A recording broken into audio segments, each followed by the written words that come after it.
देखिए, जब हम सुबह उठते हैं तो स्नान करना बहुत जरूरी है। सुबह उठने के बाद जब तक हम स्नान नहीं करते तब तक ये शरीर शुद्ध नहीं होता। स्नान करके ही आप अन्य कर्म करिएगा।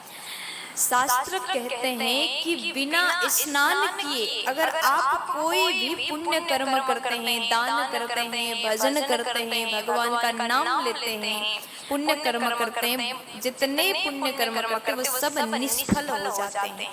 आपने स्नान किया नहीं, कोई आया और आपने दान कर दिया और आप सोचो कि हमने सुबह सुबह दान कर दिया, बहुत अच्छा किया, लेकिन बिना स्नान के दान भी कोई आपको फल नहीं मिल सकता। कोई भी पुण्य कार्य करो, कोई भी पुण्य कर्म करो, सबसे पहले स्नान करने के बाद ही करना चाहिए। स्नान के नियम है, स्नान के बाद ही पुण्य कर्म करिए। अगर स्नान ना करके, स्नान के बिन आप कुछ भी पुण्य कर्म करते हैं तो वो राक्षस ग्रहण कर लेते हैं, भगवान नहीं राक्षस ग्रहण कर लेते हैं। इसलिए पुण्य कर्म से पहले स्नान बहुत जरूरी है।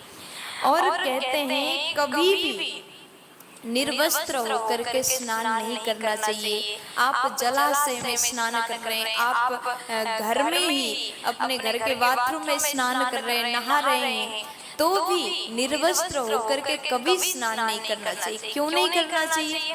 क्योंकि आप सब जानते हैं जल के देवता वरुण है, और हम निर्वस्त्र होकर के स्नान करते हैं तो वरुण देवता का अपमान हो जाता है। इसलिए कभी भी वस्त्र धारण करके ही स्नान करना चाहिए। और आपने सोचा पुण्य कर्म कर रहा हूँ, दान कर रहा हूँ, सेवा कर रहा हूँ, कोई भी पुण्य कार्य करने से पहले स्नान जरूर करें। एक नियम बनाइए, सुबह उठने के बाद आप सबसे पहले स्नान करिए और उसके बाद आप भजन कर सकते, पूजन कर सकते, सेवा कर सकते, दान कर सकते हैं।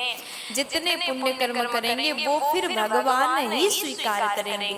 इसलिए स्नान के ये नियम का पालन अवश्य करना चाहिए।